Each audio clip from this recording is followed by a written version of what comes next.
Whew. How to not sound like a robot 101. This video is not for you, trust me. Video games still continue to be one of the fastest growing sources of entertainment today. This has definitely brought more diverse opinions to the genre, which can always be a good thing or sometimes a bad one. So in comes this video.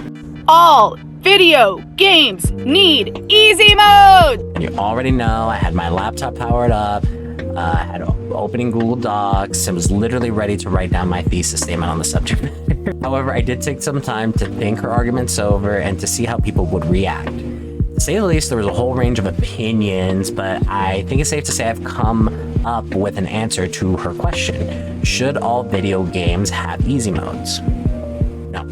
This video was inspired by fellow YouTuber Omni. He is a great content creator, and man, I really wish I had a smooth, silky voice like his. Make sure to check him out if you haven't already, though I don't really think he needs a shout out for a teeny weeny channel like mine.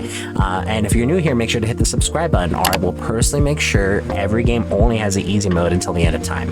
Now, nothing against people who want easy modes in games. I understand that video games do require a certain amount of skill when it comes to hand and eye coordination, problem solving, deductive reasoning, etc. And as much as I hate the term, it does invoke a certain amount of gatekeeping. However, if a game developer has a certain vision for their project and implements a high ceiling level of gameplay, an implementation of an easy mode could ultimately change the vision of the developer's game, thus resulting in an experience that feels more hollow or produces a project that is now diverting resources from other more pressing matters. Now, don't get it twisted. That doesn't mean I don't think any video game shouldn't have an easy mode.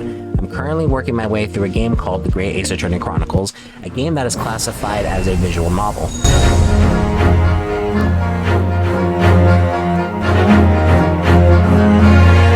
You play as an aspiring defense attorney who is tasked with proving your client's innocent through the means of crime investigations and the use of evidence in court that requires deductive reasoning.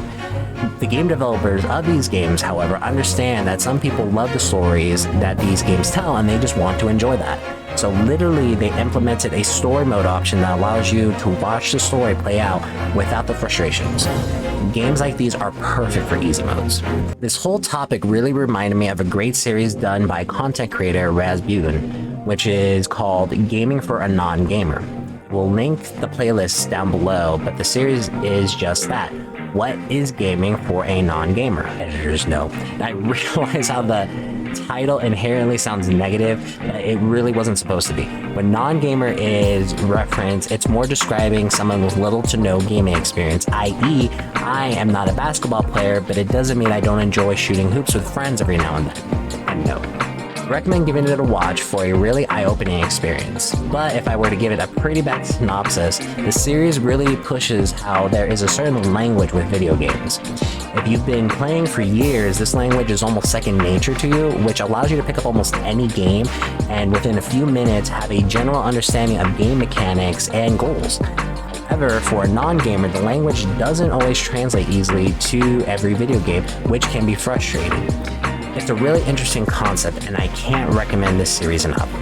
This last section, I really just want to touch on little points I want to give my opinion on, but I don't necessarily want to die on a hill for, so let's see how it goes. Boom, go. Number 1. More options is never a bad thing in a game. I inherently can't agree with this statement because I'm just jaded. I know where the sentiment comes from. There's not enough video games that actually include options for colorblind people, deaf people, etc. However, on this train of thought, you can make the argument that microtransactions are a good thing because it's another option for the player. Don't get me wrong, I know that statement is very disingenuous. It's almost as if I said, hey, did you know 100% of people that drink water die? I mean, I'm not wrong, but it's a bad take. I'm just bringing this up right now because, you know, if I don't, someone else will, so. Number 2, I don't want a challenge. I don't want a challenge. Life is hard enough. I want a cool interactive story. And what happens is I get frustrated on a fight I can't beat and I end up giving up and I lose out on so much cool story. I really do understand where she's coming from. I really do. However, I also really do believe that a story without a challenge just feels empty in a video game. I may do another video on this later, but I really do feel music in video games is way underrated. Without music, the video game / story is not the same. Hence, without the challenge, the video game / story is not the same. Number 3, people attacking her. Look, I understand in the world of the internet, clicks are your master. You want to have as many people watching your content, getting riled up so they share it, your views go up, etc. But she was very respectful in her TikTok, at least I thought she was. Just because you don't agree with her statement doesn't mean you can just cut out segments of her video and just to suit your narrative. I linked the TikTok down below so you can make the judgment to yourself to see if she was respectful or not. So this was one of the most thought out videos I've done in a while. It was fun, and I would like to do more of these if I get the motivation to do so. Comment down below, what video games would you like an easy mode for? Or what's your favorite Pokemon? Or both, I don't care. So anyways, I hope you guys liked the video. Definitely sub if you haven't already. This has been the Generation 71. We'll catch you guys later. I'm hitting my mic.